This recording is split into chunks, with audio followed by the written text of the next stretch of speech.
stage. It was great fun. It was great fun, and the bass player Mikey was cool to oblige me to come up and sing with him. It was one of my old tunes, but they've been doing it live, and somebody sent me a link, and I was like, wow. And so I said, Josh, just texted him and said, hey man, tell Mikey I think he's doing a great job and keep killing it. Keep doing a good job singing that song. And he said, right on. We're doing Joshua Tree Retreat Center.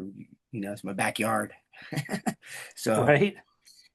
I went up and had a good time, and it was great. Went down the next night to the casino in Palm Rancho Mirage, and saw the show. It was great. Got to catch up with some people I hadn't seen for a long time. It was a really good time. Welcome to Laughing Monkey with me and Nick. Nick, welcome back, man. Hey everybody, how you doing? Thanks for coming back. And like I said earlier, I want to thank Nick. You sent me some great records and you have a lot of different projects. So you gave me a mixture and they're fantastic. I mean, what's funny is, and I'll let you speak in a second, is when I start working on an interview with somebody else, you're always popping into like a video or another scene. Like you're always there. You're like the Kevin Bacon of like every time I turn around, you're just like you. I'm like, oh, I just did like X order. And then they're like, here's you. And then I decide, We got a new board game, the 7 Degrees of Nick Oliveri. that's awesome. That's the next game. Yeah, That would yeah, be a great album cover, though. yeah. It would be fun with some game pieces. That Game. would be cool. That would Yeah, be the next interactive thing. I'm But doing it. welcome back. I'm doing it Welcome now. back, man. You are very busy, so thanks for taking time. Thank you. Thanks for having me. I'm glad to have you back. Let's start with something crazy. You Queens. You went up for a song. It sounded fantastic. It Thank looked you. good. Thank you. Uh, I had a great time. We called me up, and I went down to a place called the Tiny Pony in Joshua Tree or Yucca mhm. Valley, whatever. We had a couple beers and shot some pool before the show. It's good to hang out with him. I got to hang out with my old brother for a long time. So in that capacity, Right. I So mean, it really shows the healing there. I mean, it's yeah, been like, what did they say, like 12 years or some media was saying? I don't know. It's been a while. been a minute. It's been a minute. But, things have got kind of rocky between you guys, but it's always good to come back and have a be that good that you guys could do something that you guys created together and Yeah, share it on it was stage. it was great fun. It was great fun, and the bass player Mikey was cool to oblige me to come up and sing with him. It was one of my old tunes, but they've been doing it live, and somebody sent me a link, and I was like, wow. And so I said, Josh, just texted him and said, hey man, tell Mikey I think he's doing a great job and keep killing it. Keep doing a good job singing that song. And he said, right on. We're doing Joshua Tree Retreat Center. It's my backyard. So Right?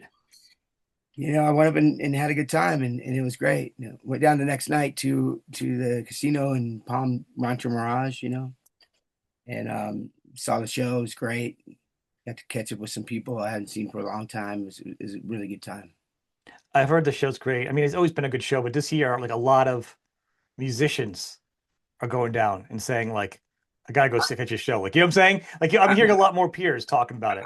I've never performed with an orchestra before. Right? I mean, we've done stuff in the studio Yeah. when people come in and play on some things, but to actually perform live with like some strings and some brass, I was like, wow, this is incredible.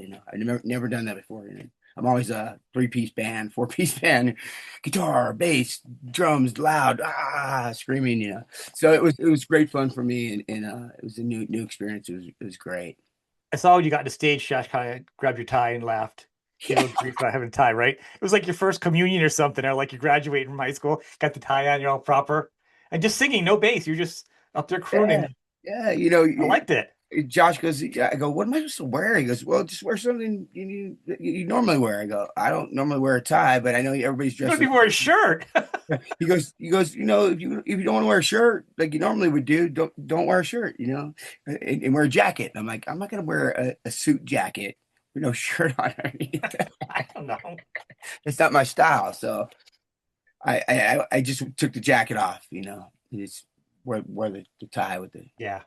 It looked good though. It did. It fit. Yeah, it It was was a all right. relaxed style.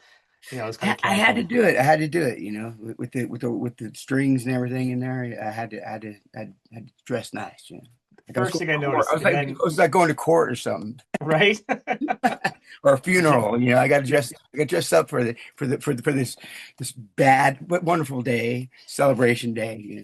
So it was a fun time. It was really good times. Good time. good. Hopefully, it leads to you guys seeing each other more often. It would Um, be amazing. Yeah. I know the world starts speculating about other things, and I think people need to relax. It's not like that. It's just two brothers getting together jamming. Yeah. Yeah. You know, everyone has their own gig, and if you guys can jam once in a while and become friends, Yeah. that's the win right there. That's the best start we can have right there. You know, Yeah. there's no reunion coming back in right Yeah. now. There's no talk of that. It was just hey man, come up and sing. It's like I'm there. You know, anytime, any place. You know, Yeah. if I'm available, I'm always down to do it. You know, always Well, down he's to quite a music work guy on. himself, so it's always great group so that you guys can mix it up. But let's talk about what else you've been going on because you've been playing a lot, you know. I got a lot of stuff in the works. I'm working on a new record. I'm doing a new record recording on the going in the studio on the 30th and 31st of this month in Palm Desert, actually down the hill from me. Mhm. Gonna do a new blast record, which I've been singing.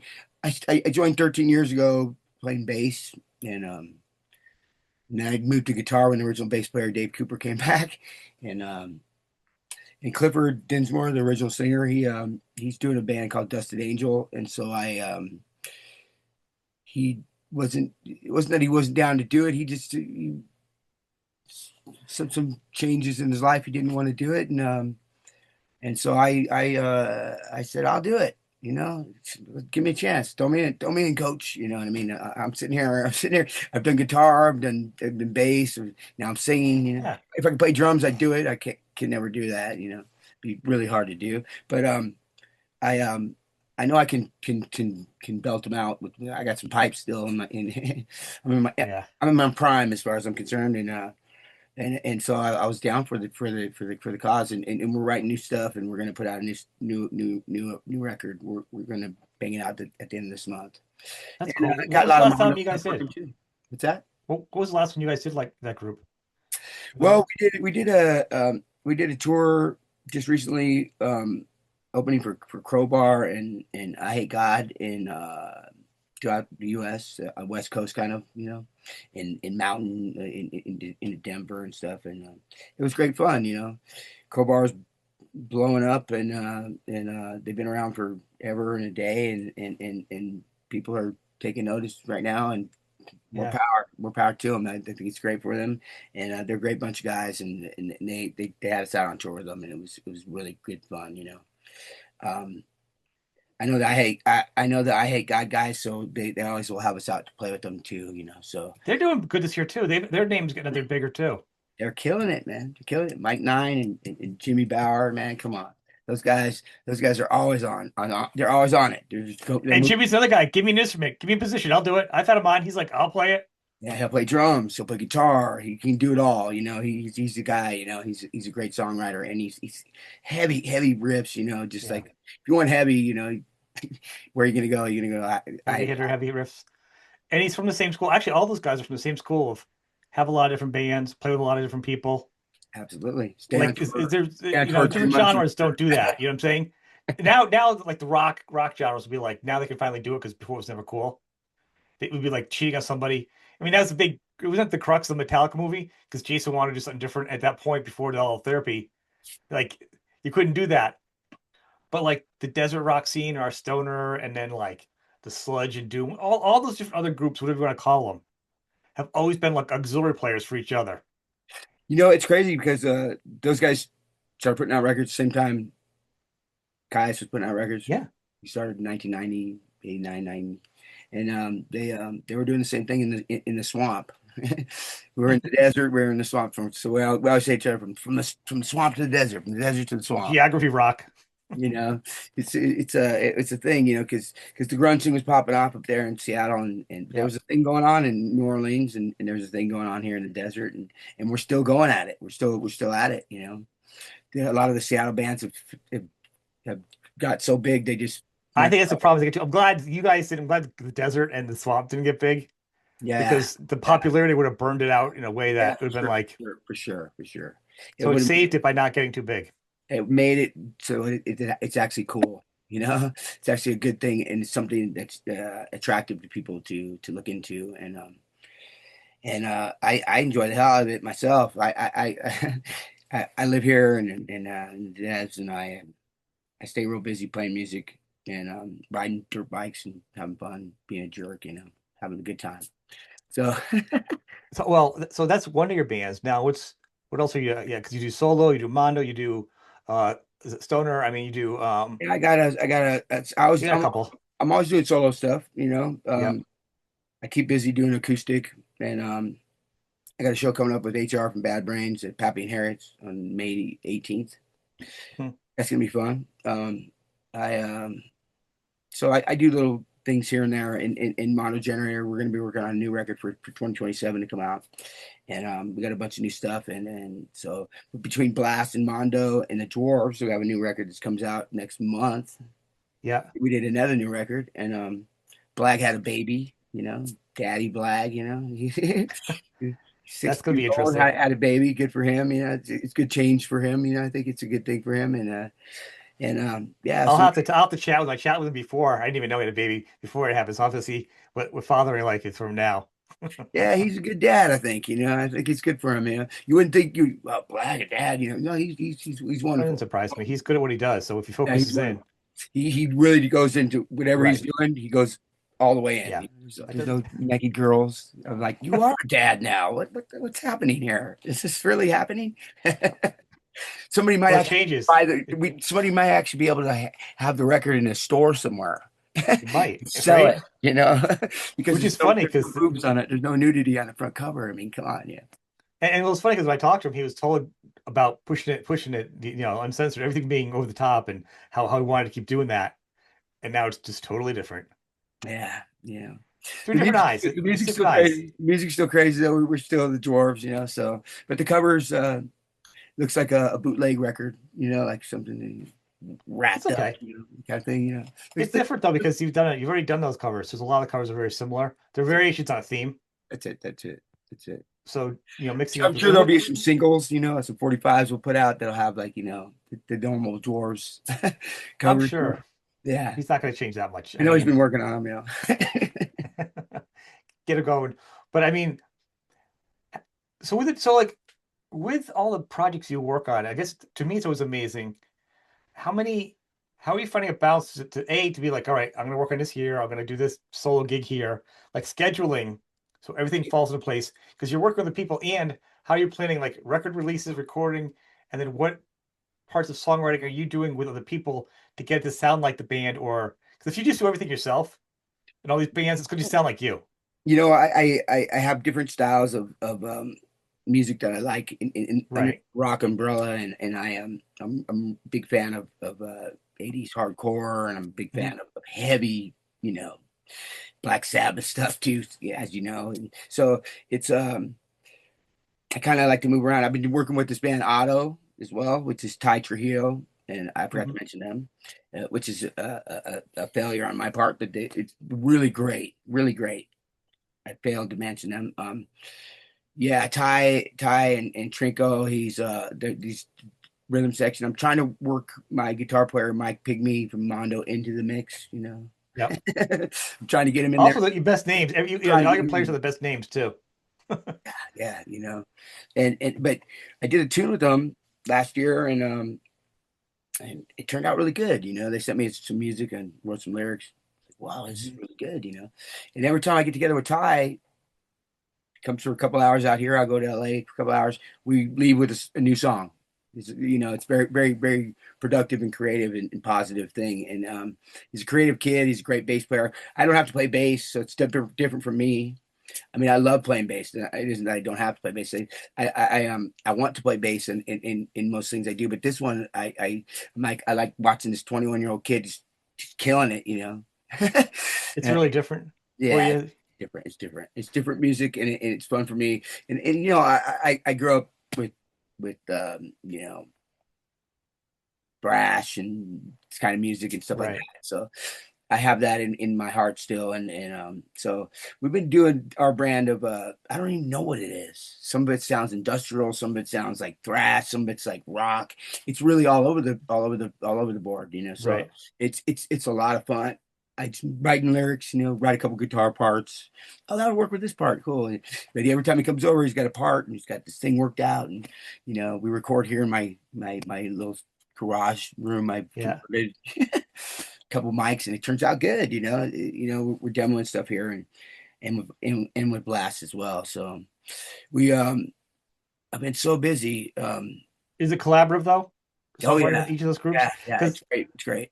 Great. Mike Niter from Blast or Ty with Otto, like the writing's so different from each other. Like those two would right, come together and be like, what are you guys doing? You know, it wouldn't work together probably. But I can work with both easily right. because I have that in me. I'm pretty good at being versatile with the music that I do like, you know. So But prior bands, you sounded different too. Like you could hear the influence of you and Kai's, and then in those Queens albums, you could hear the difference of like when you were gone. It's a different. It's a good, still a good sound, but it's different. yeah, for You know, sure. you the chemistry of you and Josh. So like, so for that is just an easy example for people. But now the chemistry between each of these other people, because you can play different music, is gonna gel into something different. So they're totally different projects. When you're writing with somebody, you always have them in mind, you know, and I'm the same way. Like maybe Josh is the same way, and Black same way. The people I work with, that they you have each other in mind. Like, oh, dude, this would sound great for the Dwarves. Oh man, this Yep. is a total Queen song. You know, this is a Yeah. this work great with Ty and Otto, and wow, Oh, this. like right to the strength of each other of your Whenever I'm playing partner. the guitar, I'm always like, I record everything I play, you know, normally. And so I'll have these riffs and I'll be like, whoa, that's so blast, man. I got to send that over to Mike, see what he thinks, you know. Yeah. And he sends me stuff. We're sending stuff. I got people, stuff getting sent all the time. So I stay real busy being creative and it's a beautiful thing. And I'm quite lucky and to know such talented people that, that can work with me, you know. I And mean, it's yeah. I the mean, you mentioned the scheduling thing has been bands. hard. The scheduling thing has been hard, you know.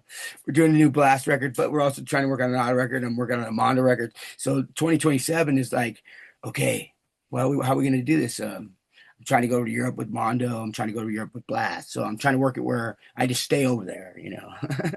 I just don't Yeah. come home, you know. Like those guys go home, I stay there, and the other band shows up, and I'm already there. Well, you're Right, so let's do busy. another 6 weeks, you know. Like, and I'm a road dog, so I can do that. You know, it's easy for me. Well, I mean, you already had your 3 hours sleep for the year and That's your one right. Yeah, interview, and you had your one interview. Now you're done. So you got those two things out of the way, right? To free some more that's time. right. Yeah. You texted me at 2, and I was like, oh, 2. It was 4 in the morning. I looked at the clock. That's 4 in the morning. I'll text him back. And it's funny because I said to myself, like, yeah, yeah. Because people, yeah, we just know we were texting back and forth every now and then. And last time I was like, hey, you coming on? He's like, yeah, I'll do it. But I was like, wait, what time is it? Where are you at? And you're like, it was like 4 o'clock. See, I get up at different times, and my wife goes, you're texting in the middle of the night. I'm like, well, yeah, because if someone from Australia is texting me and I Yeah, wake up, sure, sure, I got man. to text them back. That's Like, so right. I do that too. I wake up in the middle of the night and I text somebody, and Yeah. I'm like, oh, that was an okay conversation because I don't know what that, you know. So, yeah, So I get it. I do music with people in Australia. I do music with people on the East Coast. I do music with people in Europe. It's always, oh, I gotta wake up. I gotta, you know, And it's easier to do it when you wake up and see it because if you wait a day or two, it will just take forever. I take naps. I take naps a lot. I, So anyway, yeah, I reached out and you were like, "Oh yeah, let me get a little bit of sleep. I haven't slept yet." And it was like, wasn't 1 o'clock for you? That was 1 o'clock for you, so it was like probably what 10. You still went up, and so you got your little 3 hour cat nap, and you're in a good mood. I'd be like cranky. I'm good. I'm good with 3, 4 hours. You know, I'm used to it Good, from being on tour. You know, I kind of live that way. I sleep when we're driving. You know, as I'm long not as you're not driving. as long as you're not the I'm not driving. driver. I'm driving. Yeah, yeah. I get my rest. I wake up and like we're there. All right, let's do this. You know, let's set up and play. You know, so I got it in me. I've been that way my whole life.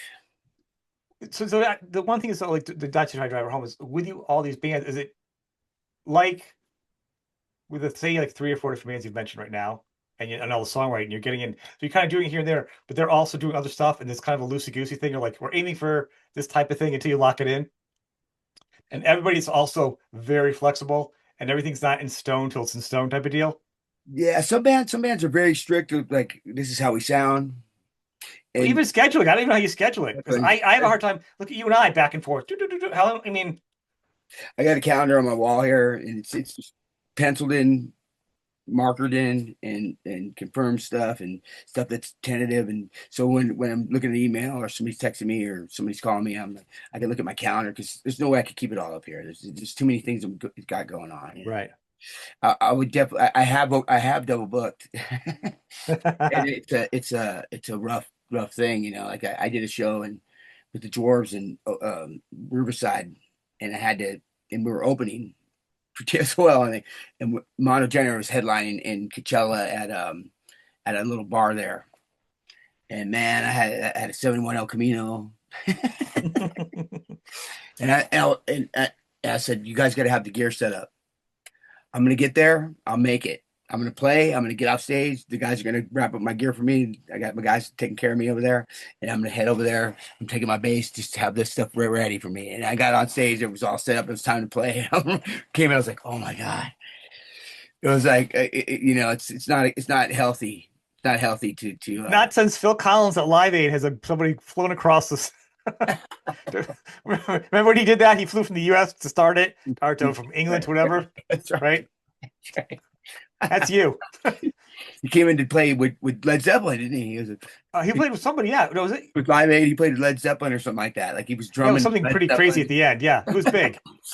It was like, But if you do two gigs in one, yeah. but I mean, Oh shit, I got that Led Zeppelin gig. Oh, I better get over there. Yeah. triple. Well, that's a gig you want to make sure you're first. I wouldn't even flown. I've been like, I'll be here. I'm not gonna take a chance of a plane. You know what I Oh, mean? I probably would have canceled my own stuff for that one, Well, that's what I'm saying. I mean, that's the gig you want to do. You're like, I'm done after that. I don't even care if I gig anymore. Like You Black know? Sabbath. Okay, guys, I Yeah. can't make the show. I'm gonna have to be over in this other country for this Right. one show. It's only one show. It's a filling gig, but I'm doing it.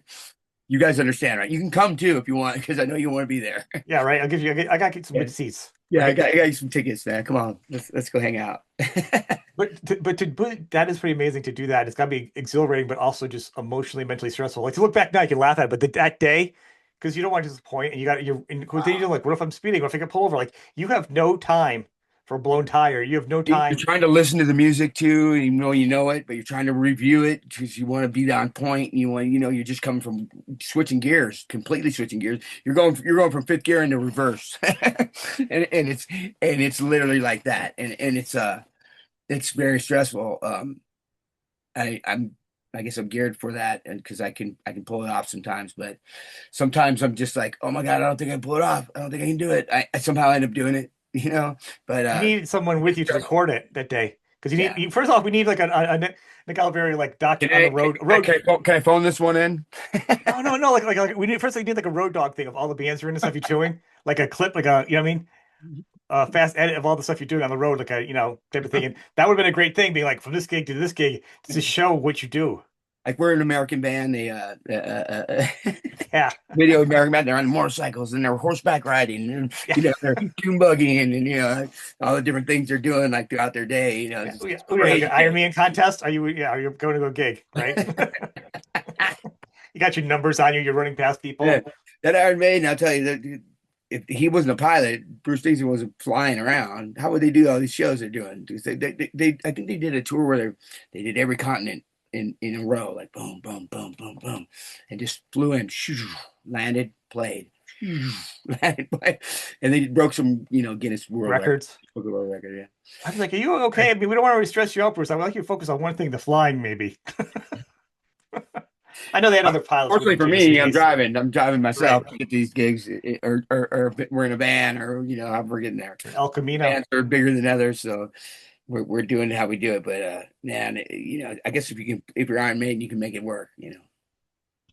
Did you have you set on any of the gigs like together, like doing like a Mondo and doing like an opening act, or are you doing solo? Have you done some of those double Well, gigs on the same state, on the same event?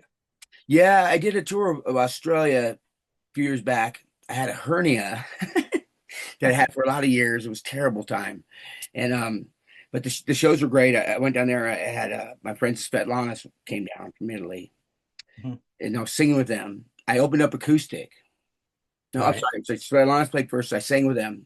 I played acoustic, and then every city there was a band that was or members of bands that really loved the Queens and Caius and chose Right. songs that they wanted to perform with me.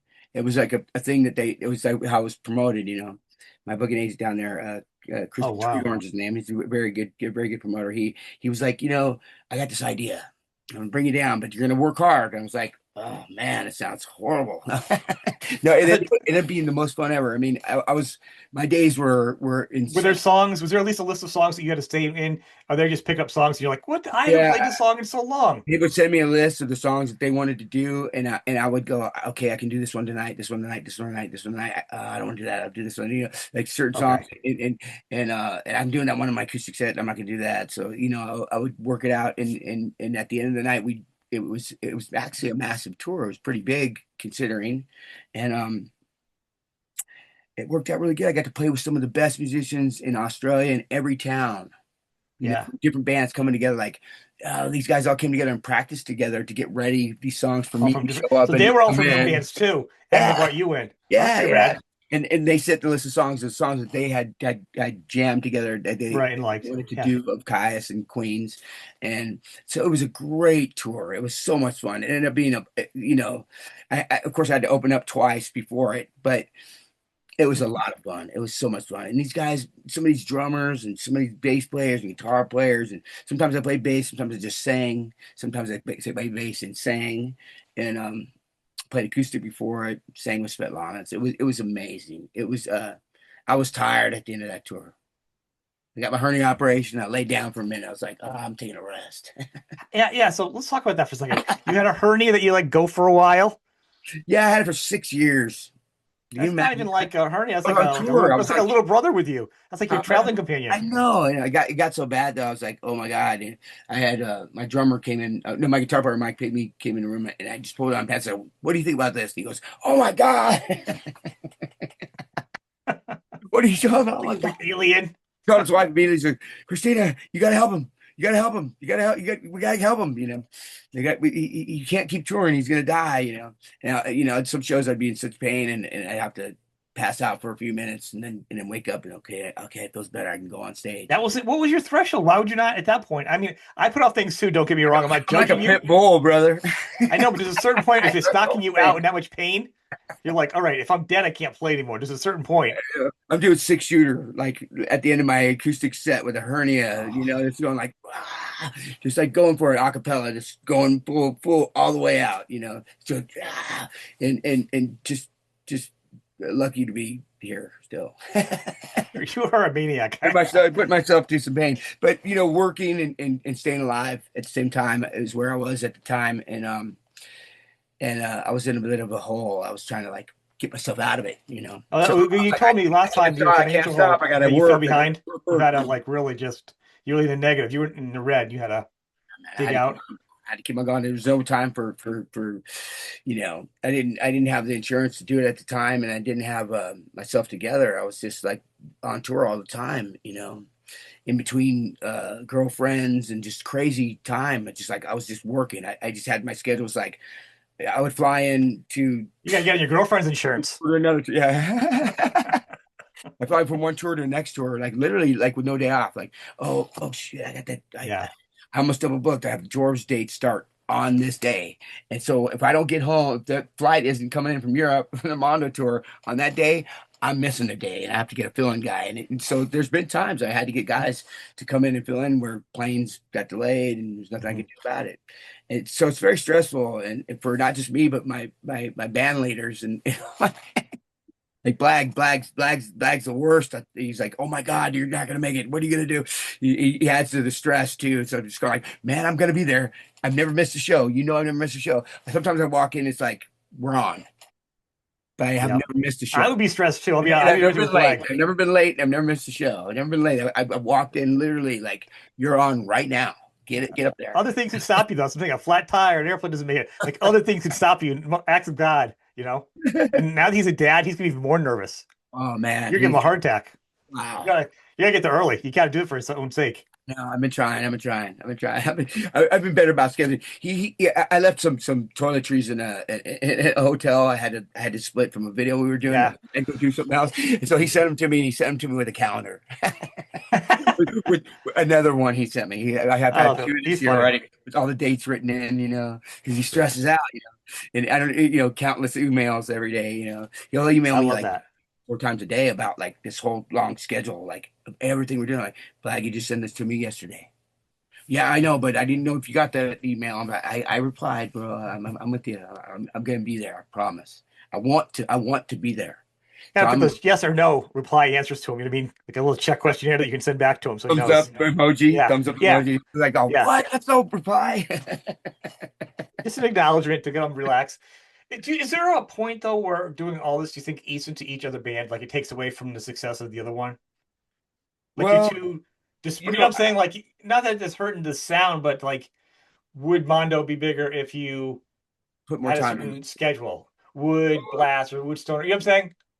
If I could do one band and stay busy and You'd be bored with one band, to but if you could do accommodate to one accommodate my main band life, sooner, to yeah, accommodate my life, like what I'm yeah. used to do, I would do it. And I have done that. I dropped the ball. But quick, We'll call I it a dropped speed the bump. ball. I had the one band thing, and I still did other bands, but I had the one band that was like supplemented everything that I wanted to do. Right. I was kind of set up with that, and they handed me the ball, and I fumbled, and I didn't pick it back up. It was like, oh no, it's one of those things. So now I play on different teams now, all these different Yeah. teams I'm playing on. But it is what it is. To keep the dream alive, I got to do a lot of bands, and otherwise, and don't get me wrong, I still work. I still go out and I still do odd jobs, and I was working yesterday, so I mean I go out and I work too. So to make ends meet, I do what I have to do. I'm strong like bull. I'm a man. I got to get there. I got to do this. I want to play music so much that whatever it takes, I'm gonna do it. And so I can't do that if I'm homeless. So I work and I take care of biz. I work I with my. have a lot of respect for that. I mean, the fact that you when you did stumble, it was big, but what you did was sorry about the effect of my thing. I would It's take me okay. forever to It's take right. it out. It's right. So, but What's mine was doing that. you like that, right? It's old drugs that you were on from before. It's still Yeah, it's yeah. back. Oh, it's zooming in. Oh, Whoa. it's the focusing. I was focusing on this microphone today, getting that set up. What it says a lot about a person or a man if he has a huge mistake, but does he dig back in and go even harder to dig himself out like you have? You know what I'm saying? Like you messed up, but you've done even twice as much to get out of that hole. That says a Yeah. lot about you. I Because grew up. you, I grew up with a grandfather that was telling me, "You're never gonna make it in music. You got to be on a roof, roofing 7 days a week. You're never gonna make it. Just get up on that roof, and you'll be able to take care of your family. You'll be able to take care of everything you got to do. You got to work." And he had a work ethic. I mean, he died super young. I was gonna say, how long did he die? Like roofers, I Yeah, know a lot of roofers that like he their worked. families are still kind of struggling because they never even made it to retirement. He So worked. He had a mandatory retirement. Still went up on the roof and worked himself to death. He was there happy you up go. there. So, but yeah, I get my work ethic from him. I No, but musically, you could have that bump could have really changed your entire life. You really did a good 360, yeah, yeah, yeah. I could have and went. I could and have went. exactly, you could have just continued going on from there. But you took that as a big thing, and it was a big thing that everybody saw, which makes it even harder. Yeah, I've had some downs, and you got to pull yourself up from them. You can't. If you want to live that, if you've had problems or some downtime or some bad things happen or bad things you've created in your own mind or anything that's happened that's bad, if you want to live that way and go, that's what I want to believe I am, then you can be that, and you can just continue that to be that, or you Right. can work on getting better and better yourself because there's always room for improvement on yourself. And I believe that. I believe that you can help yourself. You can get there's self-help books you can read. There is, but the internet There are and the some world things is you can do harder with on your you mind. too. You can be alone and really work on yourself, and you can have friends too that can help you too. And I've always been I have a hard time accepting help. So I like to go at it alone sometimes, which is really hard to do. And I really I really push myself to get Well, out. 6 years with a hernia, I believe you do have a hard time. Focusing in on I something. don't accept help sometimes, like No, even a though I know doctor, it, medicine. in dire need of it, I'm like, my friend's like, hey man, let me even hand it. No man, I got it, bro. I'm trying to lift something that's way too, it's anything and everything, and I push it myself hard, but it keeps me occupied and busy, and keeps me out of trouble. Because my whole life's been a series of troubles, and if I stay busy, I'm good. If I got a schedule, if I'm 7 days a week, I'm good. I don't think you get back in that trouble again. But I think what's also amazing is, though, I mean, a person that's not in media to have a fall like you is hard enough. The focus, the self-help, the friends. But when you fall and you're in the media, and it's like, oh, it was with a band. Also, it's like, well, then you're an enemy of the fans because the fans get like it's Yeah, personal with them. yeah, You know yeah. what I'm saying? So I'm on his side. I'm on his side. No, I'm on his there are side. no sides. And people are like, Uh, and even if two band members are fighting, you know whose side you're on? Neither of them. It's just those two guys because they don't care about anybody else. I'm not saying it was you, but I'm saying the fact that people get into these deciding this and that, they but know then you have stuff that that on people top of you. know. You know what I mean? You read these. I don't even go into the comments anymore. But I've gone into comments and I'm like, oh no, man, wow, these people know things that they don't know what they're talking about, but they're putting it out there as if it's fact. And I'm going like, okay, whatever. If I get into it, if I dive into it, it's gonna be, It's a rabbit hole to not do because yeah. I just I'll like know let people stuff think what they from want to think.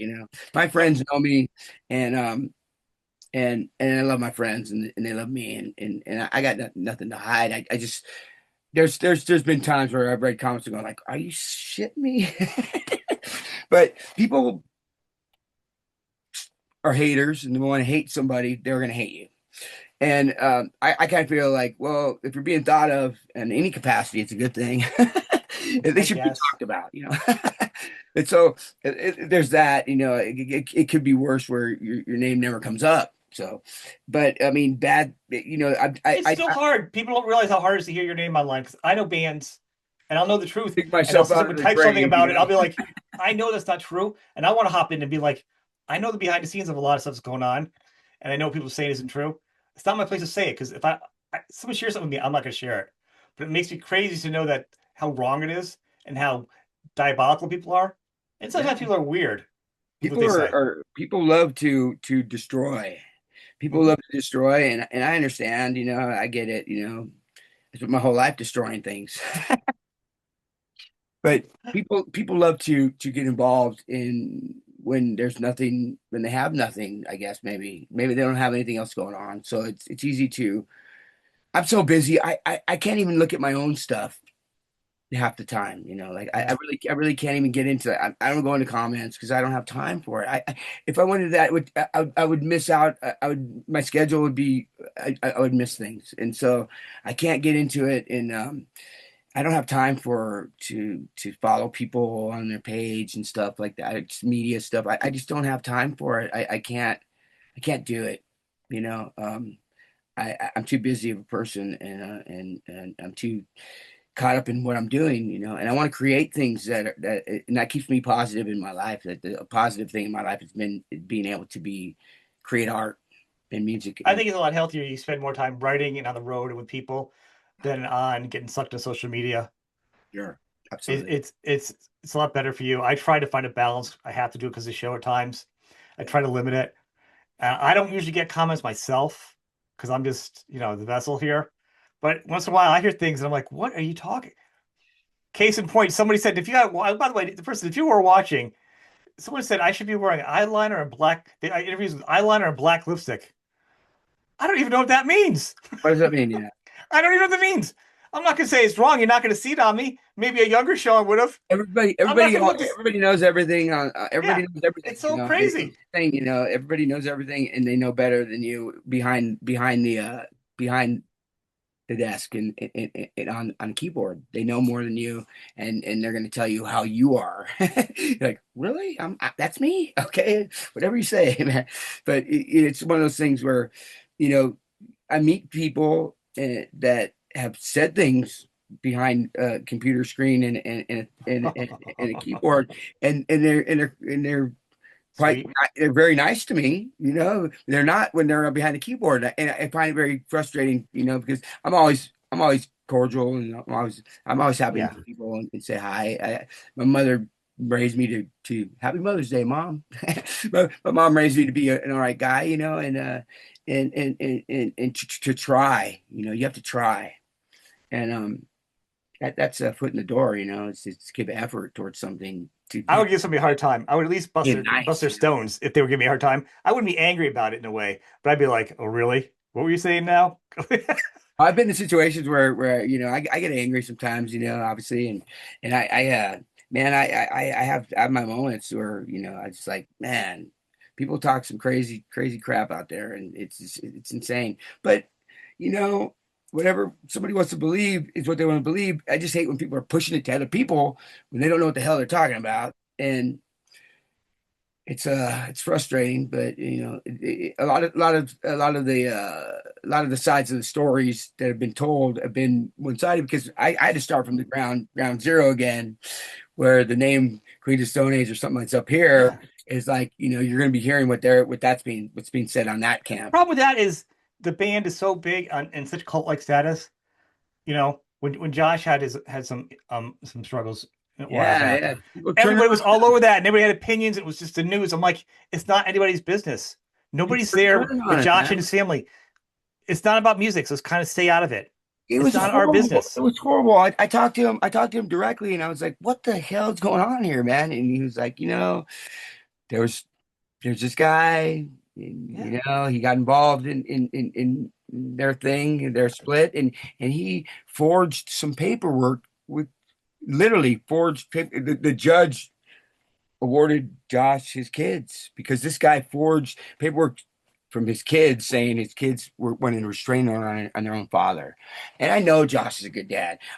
Maybe he wasn't the best husband. I don't really know. I have no idea. It's none of my business. That's Well, his that's the whole business. point. But You the know what I point is mean? like people forget that we're humans, that the people are humans, and that Yeah. Yeah. I'm saying Josh is just an example. I'm like, because really, friends should know, but like during the time, the public should be like, I think Josh is this. I think whatever his ex is, whatever I won't say her name is. I'm not gonna get fired to No, that. no, But nobody can tell me that Josh isn't a good dad. You know, and right, nobody can tell me right. Josh is a good father. There's nobody in the world that can tell me that. I known Josh my whole life. I know that he would put time in, he'd put love in, and he wouldn't put hate into it. There's no way. He was raised by the best parents ever. I know his parents, Michael and Irene, are great friends to me, and they're great people. And so I know how he was raised, and I know for a fact that he's not what was being said. So I'm going like, and I just can't get involved, you know, because Yeah. I can't do it. I can comment all day long and try and get in there, Nothing, but no, there's nothing you can I, say. It just puts you I on bring it side and in. it adds to it. Sure. Yeah, for me to play into it is like it's giving it justice. It's giving it like it's giving Hmm. it making it bigger than it needs to be. You know what I mean? So I just I get a hold of him direct. And you're like, what the hell, man? You know, and you know, and you know, it's just what it is. It's people have they love a failure. Yeah, but they love somebody who comes back too. You know, people who come back from and better their because people can better themselves. People can make mistakes. People make I mistakes. think you've done that. People make You've mistakes. you've fixed yourself. If you're not in denial and you know if you know what was wrong with you, you know, some people are in denial and that's just crazy. You know, you're just being crazy. If you can't step outside of your ego and look at yourself and go like, dude, what was I doing? You know, like you can't, you didn't there's something then you're truly crazy. Like if you that was crazy what I did yesterday. You know, like if you can't say that, if you can't look at yourself and be like that was really insane. You know, like Right. what was I thinking? If you can't do that, then you're truly crazy. Like people in the funny farm aren't going around going like, "Well, sorry about yesterday. I was being crazy." You know, they're just crazy. They don't even know they're being crazy yesterday because they're still crazy. So it's a thing. You know, it's people don't realize that. You know, I yeah. get it. And people that are narcissists in the world and say stuff that makes no sense, it's not true. They actually believe it and see it that way. People are like, how can they lie like that? They are not lying because they actually see it that way. It's such a different alternative. And I think that's the problem. And I think one thing I was saying is I think with you and whether it's Josh or other musicians, I know other podcasts will just hop on this kind of stuff. They just do episodes. They don't talk to interviews, they just do episodes and they analyze it and bring it down. I'm like, oh my God, that's not even true half the stuff they're saying. And I'll say, and part of me is like, if the artist wants to come on my show and just talk without editing and put it out there, they can. But otherwise, they're better off not saying anything. You know what I mean? I'll go to the artist too. I'll be like, hey man, I heard about that. It's such baloney. Sorry, dude. But I won't quote about it. I won't say anything. It's not my spot Yeah, because. yeah, But the truth is, artists deal with depression. They have very sick family members, spouses that are sick. They have financial problems. They have to work extra jobs. There's so much going on that the fans don't know about. There, this is a cash grab. Everything you do. You go to work every day is a cash grab. The I, phrase cash grab makes me I, crazy. I met some artists that I admire very much so, and maybe they first time I met them were kind of rude to me, which broke my heart. But the next time I met them were very nice to me. And I look at it like this: like maybe that day when I did meet him, Mhm. maybe his mom was sick. Maybe Yeah, there's something that was going on. Like everybody has problems, and there was something going on in his life that doesn't need to tell me because I don't. I'm just meeting him. right. Like he doesn't need to be on But all. that's a perspective that everybody should have, though. You know what I mean? I've been doing this show long enough. I've seen people who've been sick. As we talk to somebody else, I hear from them like, "I'm sorry, I was." Someone's like, "I'm sorry, I wasn't feel good." I'm battling. They're battling cancer treatments. I'm like, you don't need to be sorry. Like, you be you. Like, I've seen so many and heard so many things from these other people that I'm like, you've no idea. I go, I don't take anything personal, but Yeah, people need to back off because they don't know what's going on behind the scenes. absolutely, You know what I mean? absolutely. Talk about the music. If you like the music, listen. You don't like it, don't like it. You like my show? You think I talk too fast? Listen faster, slow it down, or don't listen Love, to it. It's free. It's a free love show. You don't music. like it? We love music. Right. It's about music, Love music. And I think that's what's the thing. And I think that go, but not to be the dead horse, but going back to that's what where I have a lot of respect for you because you took a situation and it could have been so bad afterwards. It could have been a pity party. It was hard. But you're not going to pat yourself on the back. But I'm saying to you, it's super impressive that you did that and you continue to move forward like that. A lot of respect for me from that. Not that you Yeah, like that. I still respect you, but I'm saying it is a very you gotta roll with the punches. You gotta roll with them, and you gotta get back up. It's life. There's a lot of obstacles. People give up, and good people give up. Good friends of mine have given up, and are different or are gone. Even it's mhm. a shame. And people give up, and it's a sad thing. And it's in time things things get better. It takes time. Did it light a fire for you songwriting? Actually, when we're talking about it, I don't care about this. I don't care about the subject because people can know about that or whatever. But once you got past the hurt and confusion and all the problems, and you were getting back to dig yourself out and feel better, were you inspired on some level, like songwriting for you? Because you've Oh been yeah. doing Caius and everything for so long, it became just part of your day. It became like, like if you're a window washer, at some point, is it less scary because you're always doing it and you could fall to your death because you're doing it all the time? You know what I'm saying? Time to make the donuts. Did it I'll tell kind you of what. I tell you what. I was so alone I was so alone at that moment in that time frame that yeah. I writing was my best friend. Okay. I didn't have anybody to hang out with or talk to too much. There was a couple friends that were checking in on me all the time, but I was kind of like I was even pushing people away, like not answering, and just kind of like I was just in a dark place. And so, but I really got to pick up my guitar, pick up my bass, write, pick up my pen and write and read and get inside my mind and filter out things I didn't want to say and things I did want to say and mainly I just let everything out. No, but it seems like Say it's it like anyway. once the egg was cracked, that your songwriting became even more than what you were doing before because you had the other bands, but they were bigger. But the truth is, how much creative song besides just being in the machine of a band and other things with it, and other habits and stuff like that, were you doing? But now with that, you got past that. You're still the wellspring of music is still coming out of you. Like Yeah, it opened a volume, different the amount opportunity of to you. music, the amount of music has been. I've been more creative Great. out of Queens than I was in the Queens because uh, because of that. I had so much time to create and if not art, writing music and doing stuff like that and I still find time to mess around, have fun. I You still should. sound. I go out and ride little dirt bikes and have fun like that, and hang out with my girlfriend, and we have a Just good don't get hurt. You can't afford to hurt a body part we to not gotta play an collect instrument. rocks and do stuff like that. We have a good time, Yeah. we do stuff. I got up today, this afternoon. I was like, where's my girlfriend at? And she doesn't know. Our good friend Jimmy has a rock climber, and they wanted me to go too, but I was like, I'm going to sleep. But she ended up going anyway. I didn't think she was going to go, but she went anyway. They're out rock climbing this big 4-wheel drive rock climber. It's Oh an wow. amazing good time. So when you live in the desert, you find time to do fun things like that. Yeah. If you're into that kind of thing, it's fun.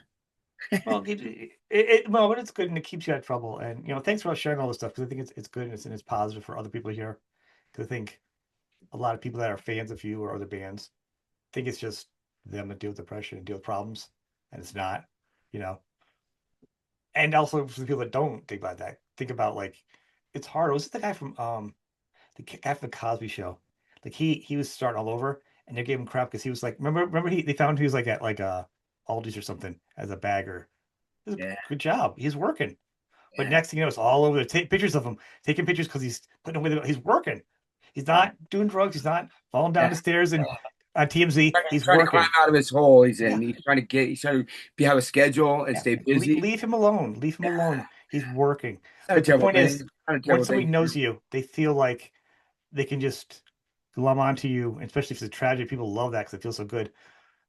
And so that makes it even that much harder the He's not on the success. street with a gun, on drugs, stealing and hurting people That's exactly what I'm saying. I or mean, go down further. He's working towards bettering himself, and that's a that's great. how I saw it. I was like, he's working. Yeah. Oh my God. And it's gonna be hard to swallow your pride and go out and deal with everybody asking Oh you all day man. long. You can't put People your head down. recognize him when he's bagging their stuff. Like, man, that's Hey hard. guys, Cosby. I'd be like, no, I hear that all the time. Would you No, like man, that's gotta be. I know yeah. that it's tough. It's a hard thing. To go back to the workforce. Like you're out there and you're working, and somebody recognizes you, and to them, you're up here. You're this guy. It was Yeah. like you're in that Don't you band. make millions of dollars? Don't you make no one Yeah, makes millions of dollars. what are you doing, shoveling? Yeah. What are you doing over here? Actually, Doing the shoveling. funny thing is the top of the Cosby pile is not spending his money either because now he's in jail for being I a know. creep. I know. So so it really doesn't matter where you're at in the Cosby food chain, right? You know what I mean? Top or You know bottom, what you're I mean? still not You know doing what I mean? I'd rather be bagging groceries than yeah, be a scumbag.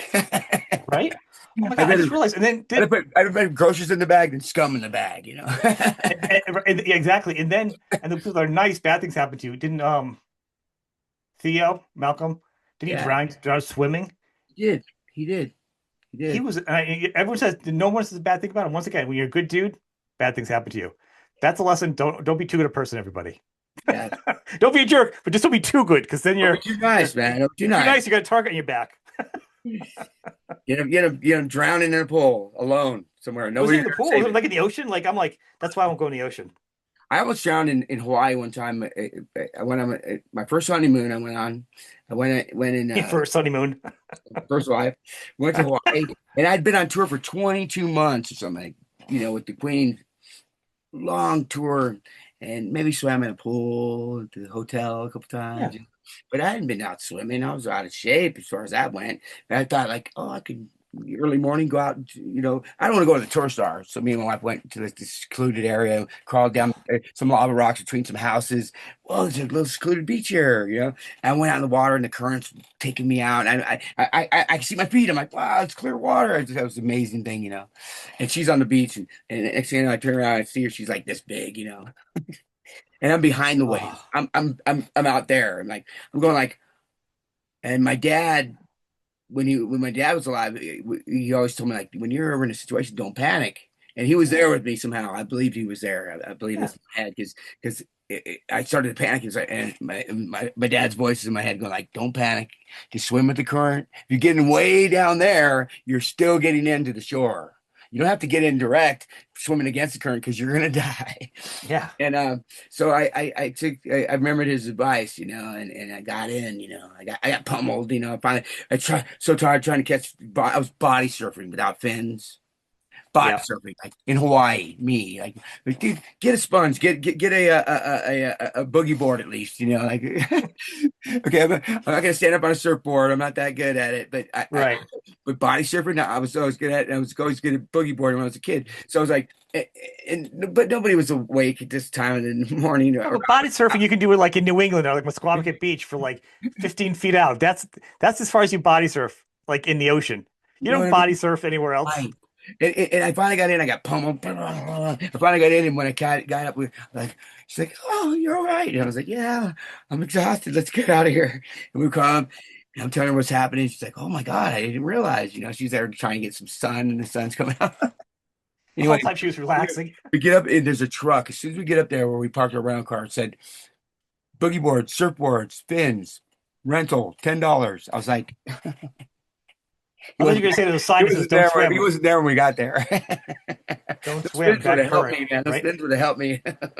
Those spins would have really helped me to catch some waves and swim back in. That is insane. Like I I'm made not it good in. I enough made to. it in. That was between Rated R and Songs of the Deaf tour. That was like in between the tours. So I was like, oh my God. I wouldn't have Lesson been learned. part of Songs of the You're Deaf. lucky there are no sharks too, right? Oh man, I would have been shark. I was shark bait. I was like, There I won't even go out that far anymore. I will not go out that far. I'm afraid of sharks. I'm I'd have waiting for been, the I sharks would to have been come a like nice knocking snack. door to door. That would have been a Yeah. nice snack for those guys. Yeah, well, you know, I'm never gonna go into the ocean like that again unless I got Yeah. the proper. You know, you need tools, right tools for the job. You know, you need the right tools for the job. You're not gonna get on stage if you're a You guitar can't go player. anywhere though. The sharks are so bad now. You go up to your waist, they're nipping at your feet. You can't go anywhere. You know. That's why I say you Just need to go punch them in swimming. the Come on over to nose. my house. Come to my pool. It's safe there. No sharks. You just punch them in the nose. Don't Punch me in the panic. nose. Don't panic. Punch them in the nose. You ever punch underwater? It's funny they say that, but I'm like, do you think It's about it? You ever punching? like this, like Yeah. oh, Whoa. slow motion, probably. So we can laugh at you, and that's when you run because the shark's laughing at you for that bad punch. That's what it's for, right? Because there's no way you're gonna hit him. That's just insulting. Probably irritate him. It's, I know Punch him in the nose. you get more mad at you. He's coming Yeah. at you stronger now. He knows you're going for his nose. He's gonna get you. I think the thing would be to poke him in the eye. Yeah. Dink. No, like try like pulling his eyes, like you really kind of not Three Stooges, but like grab, do something to damage him You're like, dink. with a fin, like the old cartoons. No, no, we had to joke around. Does a spin around. Bink. His eyes That's insane. were his eyes went on his side. You couldn't do this if you tried. You know, I'll do this to him. Oh boy. They're just sharks. Sharks are like just like they're like old prehistoric tires because they're all dinged up like old tires and stuff. Yeah, Wow. yeah. They're horrifying. But and people are like, what the heck are they guys talking about? We this is a non-linear show. We just talk. You know, it's and we're catching up. We haven't chatted in a while. It's good. And no, I won't take up too much of your time. So no, I appreciate what you gave me. We'll catch up later on. You got more stuff. I always want to Cool. promote your music. I mean, you know, I like being friends with you, but it's your music is also important for people to go out and support. Um, and actually, so I got some of your vinyl last time we talked. You sent some over my way, and I got to tell people Stuff I gotta send you. I got some new releases now. I need to send your way to check out. I would appreciate it. But and on that point, I got a nice package, and I'm listening to it. I got to say, first off, the quality, the artwork of the albums, and the quality of the sound on the vinyl is so good. Cool, man. You Cool. Yeah. know, You kind of and I mean, besides the songwriting stuff, but I mean, you can listen on iTunes, but if you listen to it on vinyl, it's even just so much better. It's just so like it's alive, hear things that you don't hear in but it's digital. not always captured in records, though. You know, I listen to records all the time, and not all records. It feels some records still feel like you're listening to like iTunes, where it's compressed. Yeah, yeah, yeah. Yeah. These records that you sent to me, they were like so alive. It's like you're right in my ears, just yelling it and singing in my ears and stuff, which Cool. is awesome. Which is you know, Those- which why I play them a lot because You're the only one who got it, Sean. Come on. but that's the whole point of it. I want people to realize that you're putting out vinyl. You know you get this stuff out there, so people need to grab it and get it because the quality is good. I've checked it. You trust me. I I don't love, have on. love your vinyl, man. I love my vinyl. I love my music. Love it. What is what? Well, that's the whole end of the show. I talk about vinyl. How big's your collection? It's pretty good. I mean, if I could pick up my computer and walk into Guess. Like, how big do you think? How many records do you think you have? I got a few thousand probably at I least. got 300. I have no room to sneak in the house. Like, I can't be like, the jokes of like ringing a bell and having a record under your arm. So I'm like, are you dusting? So your wife's seeing you dust as you walk by. You get the records underneath your arm type of deal. You know? Yes, like, I have some come in the mail and the girls I'm with they're like, oh, you got another package. Let me guess. Like, just make sure if I'm on tour, you take it inside because it'll melt outside. Are they all collectible? Though? Here's the thing, though. This is. Are they? Do you listen to every record you get? I do listen to all my records. Some of them I have reissues because I don't want to listen to the old ones that I'm trying to keep in immaculate condition. But they're for listening. That's my thing. I feel like guitars should be played. That's I right. think I think records should be listened to. Like I got an album. Give them to somebody. And If you don't like it, if you don't listen to it anymore, like somebody. I got a Danzig album. I think it was a live one, and it was a bootleg. Right? I love Danzig. Really love Danzig. But here's the thing: whoever recorded it and put it out, it was atrocious. It was Yeah, literally. and I'm you like, rip I'm not gonna listen to it. it's bootleg. Yeah, But I am not. But no. But I'm not gonna do it. So what I could do though, the value of that to somebody was yeah. like I got like three double Frank Zappa albums that I was gonna listen to.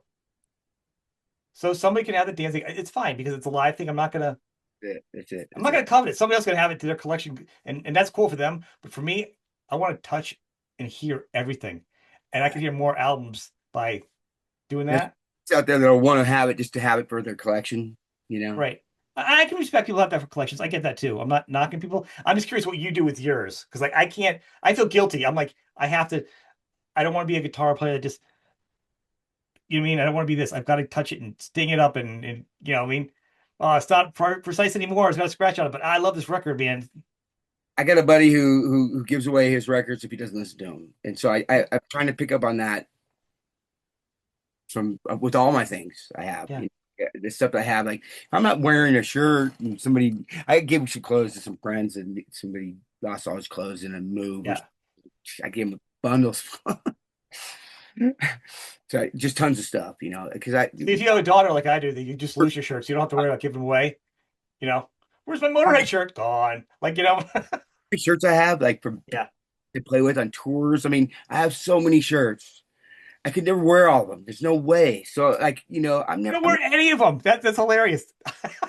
I give them to people, I give them, Every picture I see with you, this is like for the first time I've really seen this long with a shirt on. You yeah. know, that's your stage thing. You don't wear a shirt. So like, I had so many shirts I couldn't wear them all the time. Yeah, you mean one? Yeah. I've never seen you in a long sleeve shirt or jacket. It's always been That way, you don't have to do laundry so much. You just that's gonna be you in Alaska with a short sleeve shirt. That's you being fully dressed. But but but that's my problem. Is like I can't. I looked at different guitars, but I can't. I want to touch more. Like for records, I got 300, but I'll play all of them. I'm afraid there's a certain point where other stuff, like I could do the show and I'm editing and stuff. How much can I listen to it? So I don't just collect to collect. yeah, You know what I mean? I'm very intense with. guitars It's and stuff. nice. I used to collect a lot of different guitars and stuff, and I kind of downsized some, um, and I keep ones that I think have songs in them. I believe Hmm. in I believe in magic inside guitars. I believe in some crazy, I don't have like the rabbit foot or anything, but I believe in there's magic in guitars. Some guitars have songs in them. You can pick up the most expensive guitar and I'm playing it and I'm like, man, I can't get anything out of it. I pick up my $200 guitar I've had forever and like, oh, a song comes out. I rip it. That's a new song. It's great. It sounds great. And so some guitars have songs in I them. think some guitar, to me, I think guitar talks to a certain person. Like behind me, if you look at that one right there, I don't Yep. even know what brand it is. It's some weird, generic, crappy punch up thing. It sounds so good. Stays in It tune. makes no sense. I don't know if the pickups are like there's nothing about it that should sound good. It's literally everything about it is negative, but it has a weird sound on it that I like. It's original sound. It's its own thing. Yeah, I get it. I get it. I totally get it. and it's worth value. Nothing. It's worth it. If I had to give it to somebody, I'd have to pay them to take it. Yeah. You know, It's like that. And, and and, I'll and keep guitars if they make a couple. Like I'm like, all right, this guitar makes these sounds. I do have guitars upstairs. My wife, it's like I'm gonna hang them up. Do you mind if I hang them by the bed? I'm like, yeah, I don't mind if you hang them up by the bed. It's tired seeing them in the floor and by the bed. So now they're hung up by the, it's nice. But how many guitars, they all have different sounds, Right. I don't need to Exactly. have the same guitar make multiple sounds because I feel like I can't be that guy anymore. I used to be. I can't be anymore as I get older. Yeah, every guitar plays different, and but a lot of times, like the same guitar, like if Josh was playing a guitar, it would sound like Josh, no matter what the guitar was. Yep. It could be the nicest guitar, the worst guitar. It would sound, you'd hear when he'd do a solo, like if I was in the same room, like that's Josh playing. I know it was him. Um, some players have it in their fingers, and you just know it's them. But every guitar is going to sound different and play different, and that's the unique thing about guitars the ones that I keep are the ones that every guitar I have sounds different. Every bass I have plays the same for me because Hmm. I set up a certain way. But somebody else playing it would sound different. I think bass is a different thing than guitar. I think bass is unless you're getting into like different, 6 string basses and 8 string I basses. don't know. I think there's some basics because I think like a lot of the times, but think back in the early the 80s and 90s, like rock and goth and what they call alternative, it really wasn't alternative. It was just, you know, a lot of those albums were led by the bass. And then Yeah, the guitars were more like like floating riffs to me. Like it just felt like it was filling space yeah. and coloring it. But the bass was leading and the drum was following it. And then the vocals were like ethereal, they're kind of like around. Like U2 does that a lot. U2 is very big at that. I don't even know a riff. I can't think of a riff that Edge does. I wouldn't be able to play one. I couldn't I couldn't even imitate a riff like with my mouth because I don't know. I don't know how to do it He just either. makes sounds that sound good on guitar. And I'm like, but I don't know what guitar sounds they are. U2 fan. I got to be honest. I'm not a U2 fan, but I respect what they do. I think, but it's a bass driven band. It really is. Hmm. Bass and vocals drive that band, and so it's not my favorite thing. You think it would be because I'm a bass player and I sing, but Right. not my thing. But he has these racks and things like this for delays and stuff like that, and lots of guitar stuff going on that only he knows how to do that. I mean, they would never be able to replace that guy. I don't know. I saw him in concert and because my wife's a fan, and I'll go see any band. I have respect for any artist that plays, so I can still enjoy a show. And I like earlier you too, so I was Put like, on all a right, show. They put on a show. This it's a great guy's show. So when I saw him, it was years back. But watching him and just the sounds, it is. I mean, the Edge always throws me off. I'm like, what is he playing? I mean, it's good to like it plays it to a song, it's a riff, but it's so not like a riff. not a guitar player's band. Not a guitar player. No, If you're a guitar player, you're not like U2's my favorite. The Edge is my favorite guitar player. It's like yeah. unique in his own I right, mean, but he's a good guitar player. Yeah, what he does, like, he's putting color on he's putting blue on your picture, yeah, he's definitely different. It's And funny. look, Did you say thing was it louder with him and Jack? Was it Jack White and Jimmy yeah. Page? Jim So Page. seeing those guys talk guitar was very interesting. I would have loved to see that like longer. You know what I mean? Like a sequel, really loud, the loudest. Like do a couple more. I wanted to see the extra footage. You know? Was the Edge very uncomfortable around him? I imagine No, he wasn't. But they were showing each other riffs, and also when it stopped, and you realize because people love to go, "Oh, how do you talk to a celebrity? How do you?" I'm like, just words. We're talking. So like, so when you see when other people are seeing just musicians being musicians, and they forget that everyone's just people, yeah. they actually became just what riff is that? It was like I think I just seen like it was like Edge and Jack were like looking over at Jimmy saying, "A lot of people don't usually play this riff right from Zeppelin." So like just both the guys are like leaning in like kids, like because this is Jim Page. Like Wait, Jimmy, show yeah, me how. I would be like, I'm just gonna watch you play guitar, Yeah, yeah. because it's like yeah. So So dreamy. so it was interesting to Totally, see totally. them. Great player, man. Guys, wow. I mean, come on. Jimmy Oh, Page. Jimmy, Jimmy Page. if he had to sell Elsa Crowley, then give me his address because I could really use some help because I could my playing could really help. Free on my plane. I want to know Yeah. how Just deep you send me a newsletter so I can play a couple riffs, just something of his. I don't need his whole book or anything, pamphlet, just enough to play a couple songs. one page. Just give me a Yeah, page. just a couple pages to give me a little, just not Jimmy Page. not the full possession, just a small little hint, a touch of it.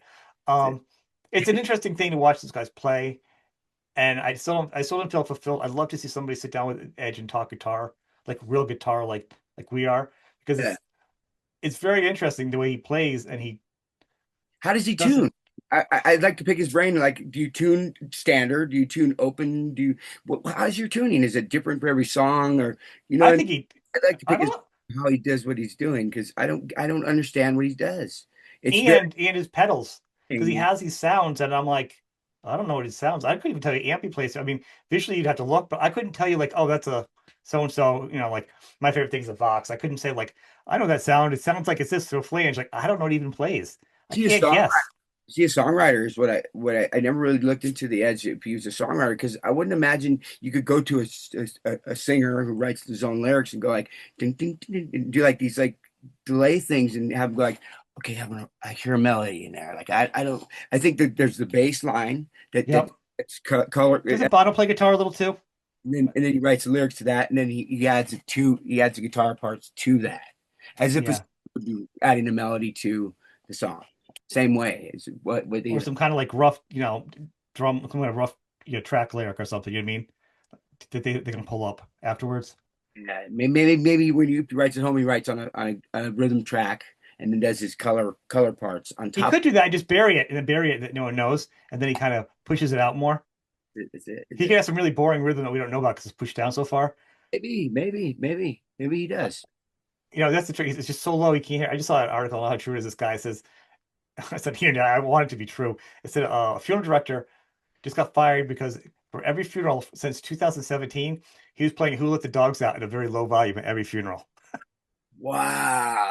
I don't know if that's true. I gotta look that up to see if that's true because I want that to be true I so know. bad. Could you imagine I My, feel like it's in my your head. play that loud. Who let the dogs I out? would love that. I'd be like, you can't fire him. He needs a raise. You Who turn it let the up, dogs out? turn it up, turn it up. 2017. So how many funerals that must have had Who Let the Dog in the background? That is just epically awesome. Oh, too funny. I know that's true, but that's just sidetracked there, a little I sidetrack gotta say there. that when I did that show with Josh, I had I felt so good about it that I hadn't felt that way in a long time on Yeah. stage. I mean, I always feel great on stage, don't get me wrong, but I really felt, wow, man, connecting. I was really, because it was a low volume Queen set. Hmm. It was really connecting with the fans, like, and being part of the show. And it was and I got to talk to a lot of people after the show and stuff. It was great fun. You could see it though, but you could see it like It the was sound great. was good, but it was everyone's in a good spot. Yeah. To You know hang what I out mean? So with you're connecting Alex, musically Troy with was your super friend. with. I hung out with Troy forever and a day too, you know. And John, the drummer's super cool, man. That guy's like cool as hell. Dean, super nice. Mickey, super nice. And the guys, all the bandmates are super nice. And our old Sam Hutch lives up here too. So he was there Yeah. hanging with Hutch, having a couple of drinks with him, it's good, like old times. It was just like old times. It was really, really good fun. Good fun. You know what the biggest crime is? I've ever never seen Queens live. You haven't? I've never seen Queens live. I've never seen anything you've done live. Yeah, I've never My seen the band, Queens played Boston, I think, when I was here. And I uh, have a friend that goes, he'd go everywhere. I'm like, I'm not driving to Boston for anybody. I'm in Connecticut. they're still a great live band, but that was the best live band I ever played in when it was with Dave or Joey and with Yeah. Mark on the stage and Troy or Brendan, whoever was up there. I mean, it was different. It was always some of the best live band I ever played in was all the different. I mean, Hmm. everybody. I mean, we had some great shows, fantastic shows. I mean, unbelievable times. Just like this. To not smile would have been like, dude, why are you trying not to smile? I'm trying to hold it I back. think you guys had that special energy in a bottle, especially being young and We were, yeah, totally, yeah. out of the gates. And Celebrating life, just like this is a good time to be alive. Let's do this. It was, it you was guys are just kids that were just had no money from the desert. Also, you guys are like on some of the biggest stages in the world. How could unbelievable. you not be like, this is insane? You know what I mean? This is Unbelievable. bananas. Coming out of nowhere, out of the Coachella Valley. What the hell? Where are these guys coming from? Who are these guys? Like just it was unbelievable. It was really everything was new. It's great. But to survive it, all of you guys to survive it and still be doing A lot of stuff. girls, a lot of good times. It was great. It's great. It's great. And the music, we were just doing what we wanted to and trying new things and doing what we wanted to and seeing people were going to dig on it because we were digging on it and it worked somehow. It was really great, good time. It's that whole scene. I think even. that Josh and the Queens kind of head up the whole desert scene because you guys would bring out your own instruments, you bring your own lighting and stuff. It was very punk in a way. Yeah, You created your own scene, your own fans, your own players. Everyone's fans of each other. You weren't playing, you were a fan. It was, you know what I mean? And so by yeah. the time people came and caught up to you guys, it was already a thing. You You didn't know, need the industry. You just needed to play on a stage. Wino from the Obsessed. I talk with him regularly, and he always says like, man, you got to hand it to Josh, man. He had these Moss valve amp heads that had all these knobs on them. I mean, it must have been like Yeah. 15 EQs on there, and he would dial in his sound through a bass cabinet with one head, and the other head would go through a guitar cabinet and dial in a sound and really work on his sound with an Ovation, a $200 Ovation guitar. Yep. On purpose, he would do this. He would play that because he had other But he guitars. knew his sound. That's actually part of his playing now. He knows how to make his sound out of a guitar. He really found his own thing, like he really dialed it in with gear that nobody else was using, and wanted to be his own guitar, his own man on guitar. Mhm. And Wino being the guitar player, I think Wino's a master on guitar. The guy's just Oh, I do too. I talk to Wino all the time. plays one I'm of my friends with favorite. Wino and Sharlee, and he's on all the time, and like his playing is out of this world. He's amazing. He's one of the best. He Top plays 10 guitar players in the world, I think. by the With bridge, riffs. back way down by the bridge. It's so weird. I always put strum somewhere in the middle, He'll be strumming back here and doing his picking for his leads down back way at the bridge, And but for him to say somebody's really good, I always listen like he goes, man, Josh is He's great. got a good eye to find the particulars of though. He's not looking for a rock god in a way. He I mean, wants you to could hear it, but he's watching it. He's watching. He's a smart guy, and he knows the real challenges, and that's where he's going to give you credit. And the other thing, Josh, it's funny to talk about Josh for a minute though. His guitar playing is also underrated. I He believe so too. I believe so too. but he plays in a way where he's not like it's not like Josh is known for being a shredder. He plays in a way where it seems like he's playing faster, but it looks like he's playing slow the way he plays. But he's moving much faster than he plays. Like it's almost an illusion. Do you Yeah. get what I'm saying? Yes. Yeah. There's something about the way he plays that feels like it's not in the same speed. And this hand's going slower. Yeah. Like it sounds like this hand's going Yeah, faster. and the riffs are not matching like so chill. You're like, it looks like you should be playing like a ballad or something, but you're like, it's rocking out to something else. Yeah. It's slinky and really tasteful, and he repeats things when they need to be repeated, and he does, I guess, scrambles or whatever they call them, where he improvs things where it needs to be improv. Hmm. He'll repeat things night in and night out on jams that wow, that was cool last time. I'm gonna do that again, but we're also gonna touch on this. It would be different. And Well, so that's because he's a good songwriter. And I don't think he doesn't sacrifice the song he's good for too. Like he can compose before the band right. and, and help to lead. Like they could look at a drummer and like we're gonna bring it down right here, right? Or look at me, a bass player, and we're gonna bring it down right here, right? And somehow like you either know what you're doing with somebody or you don't. And with him, I always knew like he didn't have to go like bring it down here. He could just like give me a look and I'm like, okay, we're gonna bring it down. It's kind of like some So telepathy, you had the connection with him, and he thing. is a huge historian of music too. Yeah, for It's sure. always been a threat with Jess. Jesse's been on a bunch of times. Jesse's like, I gotta have Josh on because we'll totally geek out over music. You know, Josh is the only person I've yet to speak to. At the Queens of Stone Age show down in Agua Caliente Casino Yeah, in Rancho Mirage. It was cool to see him too. I haven't seen Jesse in forever. Been so long. he's somebody I talk to every now Back and out then. on He's tour. fucking fun. Come back out on tour. He's another good guy. But he's always like, yeah, I'll have Jesse on, and I said, well, Josh, we'll totally geek out because I'll get going and talk about all kinds of obscure things. And the point is of that part is with Josh is he can draw on that, I think, with his songwriting in Yeah, in working. You know what I'm saying? He has such a deep reservoir of other music to add to it. It's what you do with it. It's not copying it. It's what do you do with that knowledge? yeah. He listens to all kinds of different kinds of music. This is a different. You wouldn't think he'd be listening to what he listens to sometimes. Like he's listening to what? So he listens And to. I've seen his playlist. I'm like, he listens to everything. Yes, You know, sure. it's pretty amazing. But I mean, that's the collection. But then you get the right musicians where you guys are. And I think everybody has their sound. you're harder to put down in order for a sound just because you do so many different things and each band is so different. Like you had a sound in Queens. I knew your bass. Like you know what I'm saying, you were dialed in. Yeah, You yeah, know, obviously I hear your voice, I know your voice. I have an idea of what your songs would be like if I didn't know it was your song, you know what I mean? But it's hard because you play in so many different bands and you co-write with people, so you don't make it all you. yeah, yeah, So that's it's not selfish and it helps the songs, but it also makes it harder to find out like who you are. I think who you are is probably your originals that just you do is what it But comes out. I always got stuff in the works, and I'm saying on so much different stuff, But when I'm piecing together the new no hits thing, it's so much stuff right now to piece through. I haven't even begun to start because there's just too much, and I don't know what to do.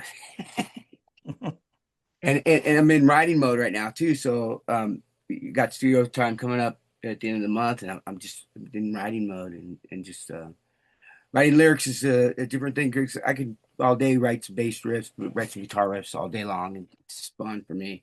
And lyrics, I write a bunch of stuff, and I have to go through it and pick out stuff that I think is good for, and then go off of that, and then start writing lyrics because I'll write Right. thoughts, So you not only write at certain times. You don't actually do like you're at the airport, you're in a van, you write down. Oh, that's a cool idea. Do you do that too? what I'm thinking and stuff like that. And then one a line will spark a song, and then I'll write lyrics. So there's stuff like that. Well, that's a different. I mean, everybody's different anyhow. I mean, is it always the same though? Do you writing or is it sometimes you do riffs or bass? So I write guitar. I like to write with guitar and then write bass lines to the guitar. I like to do that. yeah, a lot of bass players say it's really funny. I would expect to be more the opposite, Yeah, yeah. A lot of bass players. but You know. it's funny. That's what I mean. It's when you is I've also noticed that drummers that play also play guitar that write the songs, they play it in a certain way. Like I would say the easy one is they so with Dave Grohl. Listen to Cut. Dave Grohl's music. Yeah. Listen to Charlie Benante's great guitar player. Obviously, he's a fantastic drummer, Ripping guitar player. ripping Trevor. guitar player. But listen to the music. It's got that rhythm. There's a certain thing that I think drummers do when they play guitar, and they can play just as well. But there's something special because Think they got the rhythm tight. It's so tight. that's it. Yeah. I Yeah. think they see things differently. And Yeah. then when they play guitar, it just adds to their language. And the songs are sublime when it comes to like the timing of the rhythm. There's something in it that's just so different. Super stops and starts and things like Yeah. that. Like that only a drummer could do. Yeah. You And you know, can take a corner. You can take a corner without falling out of the sidecar with the music because it's just so tight.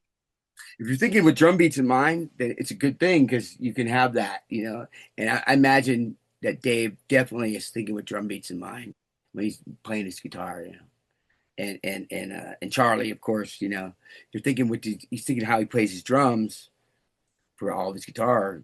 That's why it's so So matches. tight. It's amazing. I never like, early on I didn't know that. And then as time went on, I knew I was like, oh my God, and watching him play guitars, like, and then going back hearing the music, I go, oh, I get it. And then I start looking at other drummers and guitar players. I'm like, oh yeah, it's totally different. Strumming. It ain't about strumming, yeah. That's your next instrument. About drumming. You're gonna learn drums for your next album, and then you're gonna work. Then you You be a know? drummer singer. That's the hardest thing in the world. That's the top of the food chain. Yeah, man. Drummers that can sing, Yeah. out of control. Yeah. You know, Take the two hardest jobs and do that. Yeah. I've talked to some drummers that can do. I knew a drummer talked recently, uh, where he was drumming and he was doing thrash, and he had a hernia Oh, while he was thrash drumming and doing the vocals, like death, raw, like really all that. And he could do it all with a hernia. I mean, hernia is probably helping him make a sound if I heard so much, right? And he had to stop that. That was the last gig. That's insane to me. That's like the top of the food chain for like hard music. killing yourself. You're killing Yeah. yourself. You're I don't know hurting how the body could take it. Just something. in, I was like, you're just gonna blow up like Spinal Tap. That's gonna be it. It's just gonna be like the Spinal Tap drummer situation. You know what I mean? That's you not Out of green dust. Just dust. Yeah, there's nothing left for you to play after that. Just a hernia sitting on the it's all you left, just a hernia. disappeared. You blew up. Just a hernia with two drums in his hand. That's it. That is a gross visual. Man. It is, It's man. crazy. It is funny. It's actually funny. You and I we talked to a lot of the same people.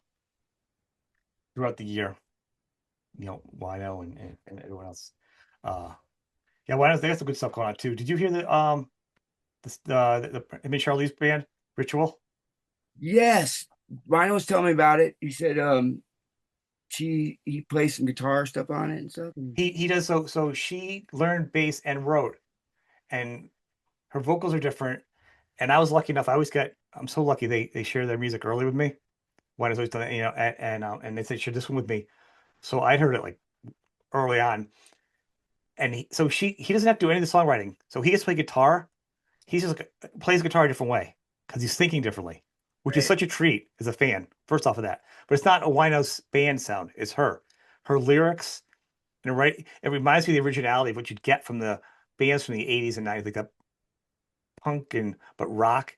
And it's kind of like you first hear it, the lyrics are totally different. Now you're like, I don't understand. Like I don't get the way she sings. There's just different because it's not what you normally expect.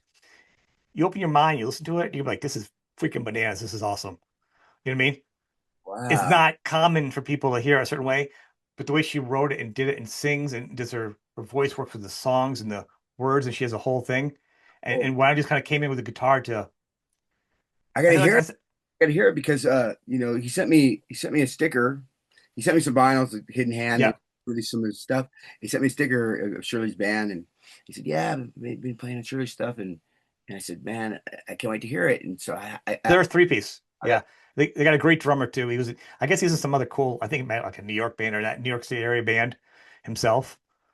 Um, I is get he to see them play live, but yeah, people that is Richard the guy from Arcana, Montreal? yeah, if I'm saying it wrong, it's out there. You can stream me out the whole thing, so people can stream it. If you don't know, I'll send you the link afterwards. We get done talking. I want to check that out.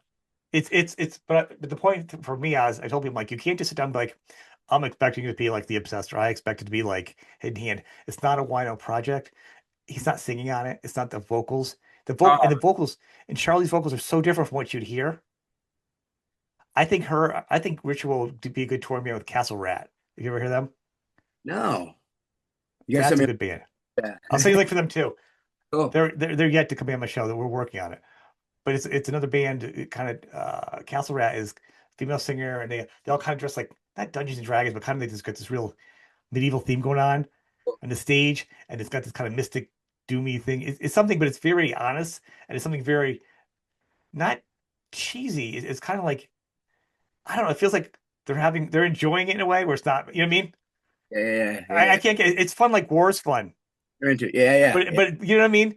But it's not as silly, but it's something about it. I just you're like I get it. So I'll send you this to like so. Cool. Um, but yeah, the vocals are just different, man, and they're rad. I I love that they're different. hear it. Can we hear it? Yeah. And then hearing that she was literally learning bass around and then wrote an album as she was learning it and sang and wrote lyrics. She just like picked it up. I'm gonna write some stuff and did Lana it. says I'm going to set her up with get like the best rig and he do what he wanted for her. Right. So she That's has a great tone, and then she'd be upstairs in the house or other rooms writing songs. He would just send some stuff down to him. He's like, "What?" Because I just have to learn, and the time changes are so different. So he had to like learn a little different. It was new for him. wow, cool. Exciting as a fan of him as a guitar player because then I did this whole big write up on how it sounds, but it's like it goes on a journey of a guitar. It's just you know Man, Wino's the guy to have on guitar if he's gonna, just play guitar on it, Wino, and play this style of stuff we're doing right no, here. but that's the thing. She let him do his thing, and that's what I did. It was really important for me is to say to people, I always like I'll wave the flag just saying it's not. And why don't say it? It's not his band, and it's not like having Wings having your girlfriend play keyboard or Yoko Ono singing. It's It's not her that. Like thing Charlotte. If contributing to it. That's if cool. if Wino wasn't in the band and had the guitar player, it would still be a good album. Cool. Cool. With But Wino's a special. Wino on it, it's even better though. Wino on it is just to me is the tops because he's one of my favorite guitar players. You know what I mean? Wino's the best. He's the Right. best. So to me, having with him, but I'm saying, but standalone, she is a standalone her own artist. It Yeah. just happens that they're a team with like their media, everything they do, they're together, Yeah. which Yeah. adds to it. But there's something about, but she's a standalone artist, so I would say. So I don't want people to be like, oh, it's a one. It's not. It's not fair to her. She is. It's her project, That's our great. band. That's Yeah. great. So I'll send you those two links Very nice. afterwards. She's very nice. Wino has great.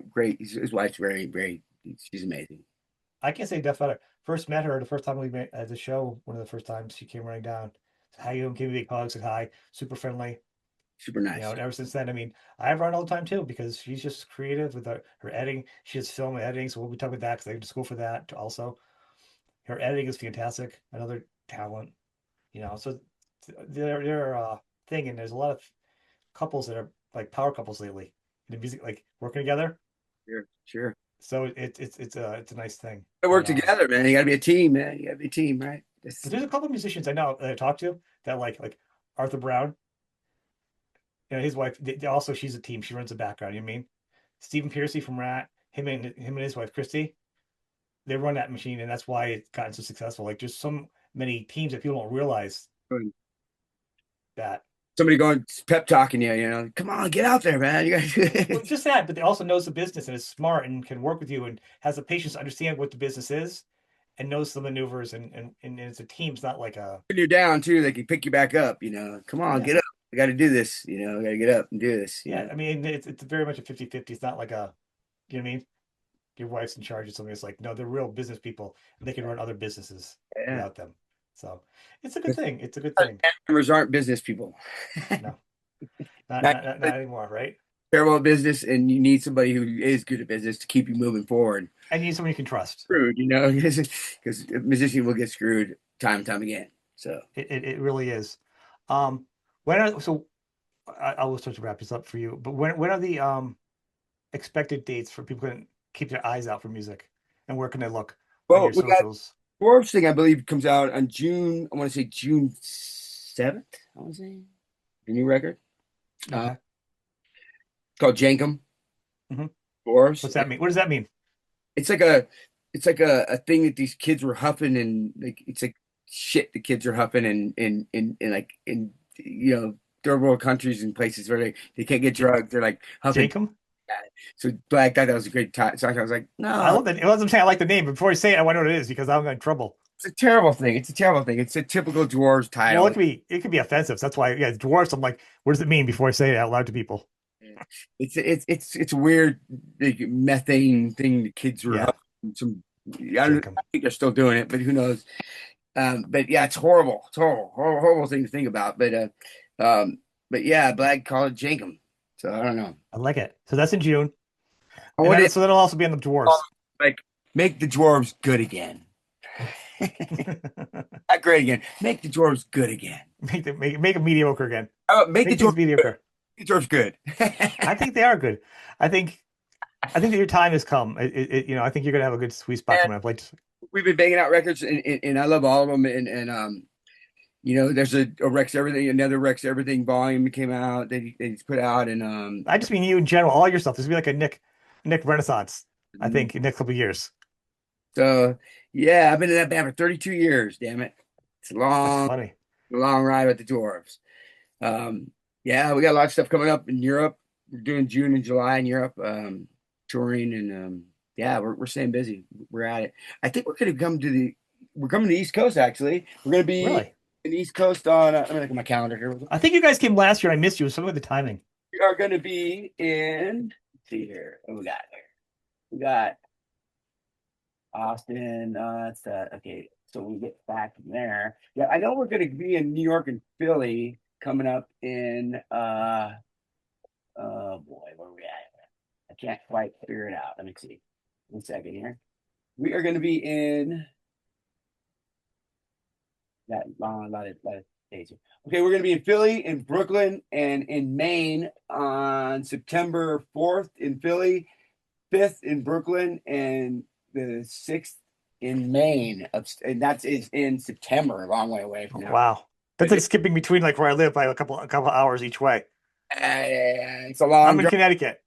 It depends on the drive. In New England in the wintertime, oh, Oh man, tell you.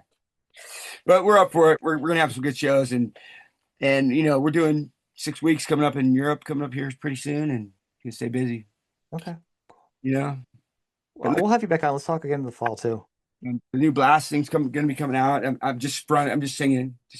So, which is it was the first time I ever did any shows where I didn't have an instrument in my hand.